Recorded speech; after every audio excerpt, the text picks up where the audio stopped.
वक्रतुंड महाकाय सूर्यकोटि समप्रभ निर्विघ्नं कुरु मे देव सर्वकार्येषु सर्वदा। वक्रतुंड महाकाय सूर्यकोटि समप्रभ निर्विघ्नं कुरु मे देव सर्वकार्येषु सर्वदा।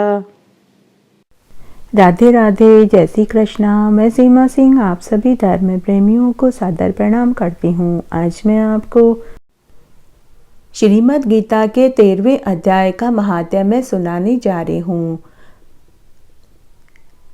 महादेव जी माता पार्वती जी से कहते हैं कि हे पार्वती, अब मैं तुम्हें गीता के 13वें अध्याय की अगाध महिमा का वर्णन सुनाने जा रहा हूँ।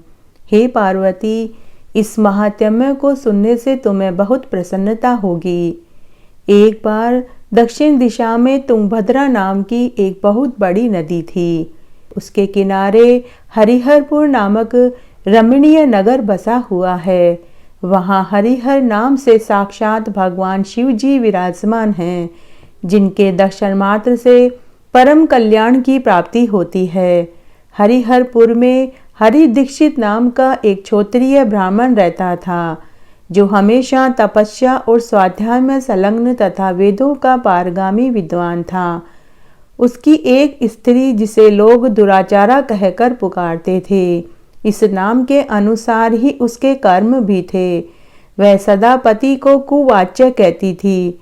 उसने कभी भी उसके साथ शयन नहीं किया। पति से संबंध रखने वाले जितने लोग घर पर आते, उन सबको डांट बताती और सम कामों उन्मुक्त होकर निरंतर व्यभिचारियों के साथ रमण किया करती थी।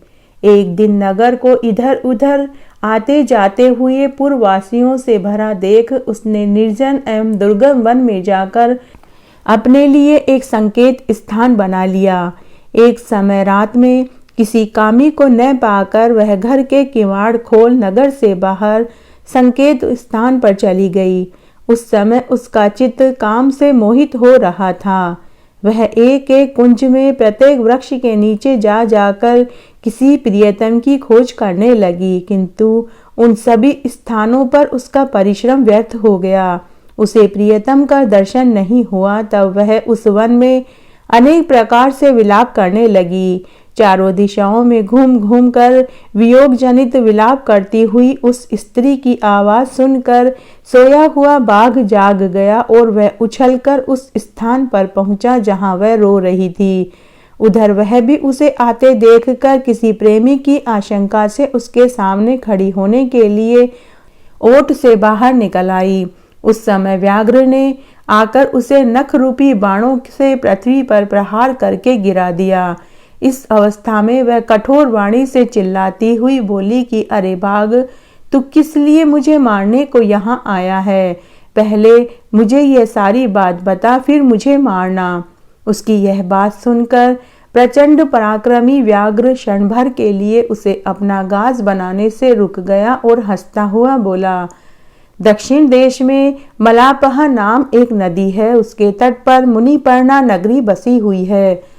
वहाँ पंचलिंग्य नाम से प्रसिद्ध साक्षात भगवान शंकर निवास करते हैं। उसी नगरी में मैं ब्राह्मण कुमार होकर रहता था। नदी के किनारे अकेला बैठा रहता था और जो यज्ञ के अधिकारी नहीं हैं, उन लोगों से भी यज्ञ कराकर उनका अन्न खाया करता था। इतना ही नहीं, धन के लोभ में सदा अपने वेद पाठ के फल को भी बेचा करता था।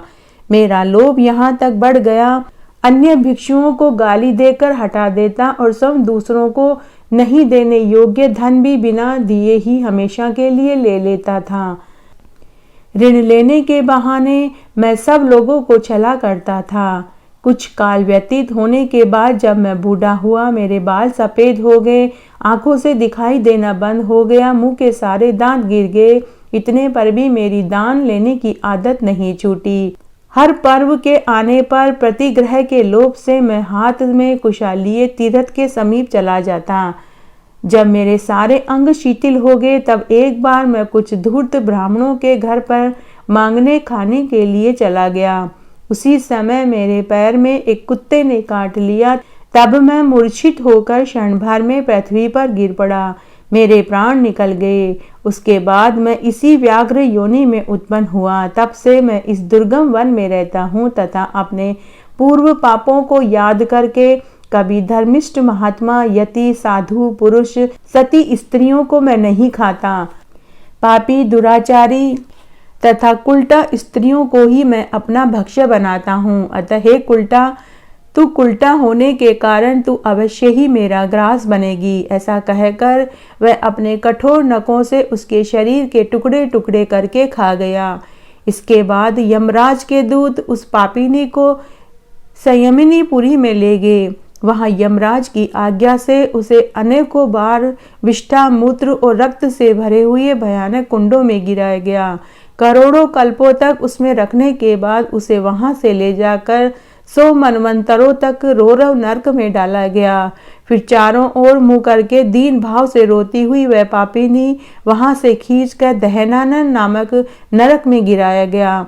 उस समय उसके केश खुले हुए थे, शरीर भयानक दिखाई दे रहा था।